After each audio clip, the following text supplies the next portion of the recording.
করবো না, সেটা তো আর হবে না। তাহলে আজকে দেখে নাও ন্যারেশন চেঞ্জের অপারেটিভ সেন্টেন্স যদি থাকে তাহলে আমরা কিভাবে ন্যারেশন চেঞ্জ করব। অপারেটিভ বলতে আমরা যেটা বুঝি সেটা হচ্ছে যখন অর্থাৎ অপারেটিভ বলতে আমরা যেটা বুঝি সেটা হচ্ছে যে ইচ্ছে বা প্রার্থনা যেটার মাধ্যমে আমরা বুঝাই সেটা হচ্ছে অপারেটিভ সেন্টেন্স।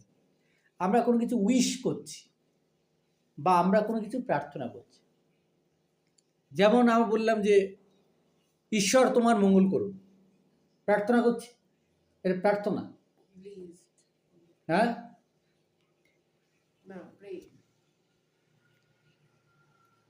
তারপর আমরা বলতে পারি লং লিভ আওয়ার লিডার, দীর্ঘজীবী হোক আমাদের নেতা। নেতা দীর্ঘজীবী হয়ে লাভ নেই, যত দীর্ঘজীবী হবে ভারতবর্ষে তত সমস্যা আর কি, কিছু মানুষ ছাড়া। দেখে না, অপারেটিভ সেন্টেন্স যদি কোনো বাক্য অপারেটিভ সেন্টেন্স থাকে এবং ন্যারেশন চেঞ্জ করতে হয় তাহলে প্রথমে বক্তা বসবে, তারপরে বাক্য অনুযায়ী বুঝে উইশড মানে হচ্ছে ইচ্ছে, প্রেড মানে হচ্ছে প্রার্থনা, ব্লেসড মানে হচ্ছে আশীর্বাদ, আর কার্সড মানে হচ্ছে অভিশাপ। আরে যেমন বাক্য পাবে সেই অনুযায়ী বসাবে।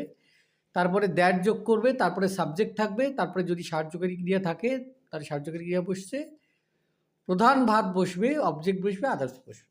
ঠিক আছে, তো এই হচ্ছে অপারেটিভ সেন্টেন্স। খুব সহজ, বিরাট কঠিন কিছু নয়, একটা বাক্যের ফরমেশন দেখলেই বুঝতে পারবে। প্রথম বাক্য যেটা রয়েছে, he said to you may God bless you. হ্যাঁ, যে সে বলল যে ঈশ্বর তোমার মঙ্গল করুন, তাহলে এখানে হি বক্তা বসে গেল, বসাও। সেডের পরিবর্তে, সেড টুর পরিবর্তে বসবে প্রেড, প্রার্থনা করছে। হি প্রেড দ্যাট, বলছে মে গড ব্লেস ইউ, তাই এখানে সাবজেক্ট আগে আসবে, গড, মে থাকলে মাইট হয়ে যায়, গড মাইট ব্লেস ইউ, কারণ শ্রোতা ইউ ছিল।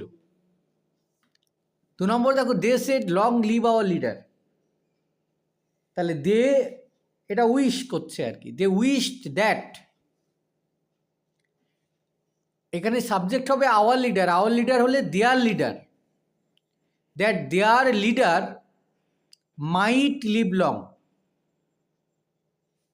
দেয়ার leader might, MIGHT, might live long.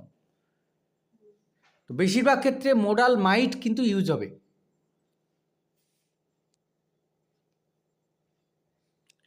3 নম্বর দেখে নাও, he said may I be a king, আমি যদি রাজা হতাম, তাহলে এটা উইশ করছে। হি wished that,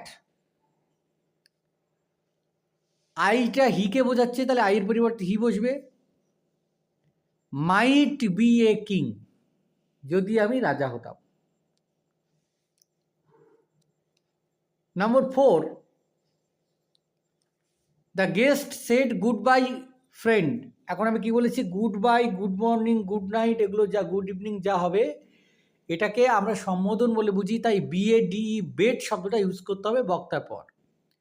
the guest bade his friend goodbye, ফ্রেন্ডটাকে এখানে আগে নিয়ে আসতে হবে। এখানে আবার একটা জিনিস খেয়াল রাখো, যদি এরকম হতো বাক্যটা যে the student said good morning to their madam, ঠিক আছে, যদি এরকম হতো, না ম্যাডাম গুড মর্নিং না। প্রথম কথা হচ্ছে ম্যাডামটা হচ্ছে তাদের টিচার,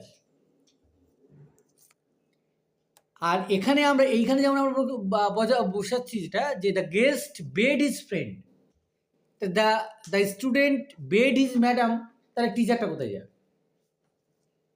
তাহলে সেক্ষেত্রে আমরা এই ধরনের বাক্য আসবে দেখবে, তখন আমরা অ্যাড্রেসিং কথাটা লিখি, যে addressing their teacher as madam, the students bed good morning, মানে তাদের যে টিচার আছে তাকে তারা সম্বোধন করছে ম্যাডাম বলে, এবং তারপর তাকে গুড মর্নিং জানাচ্ছে, লিখেছে ওটা, the guest bade his friend good bye.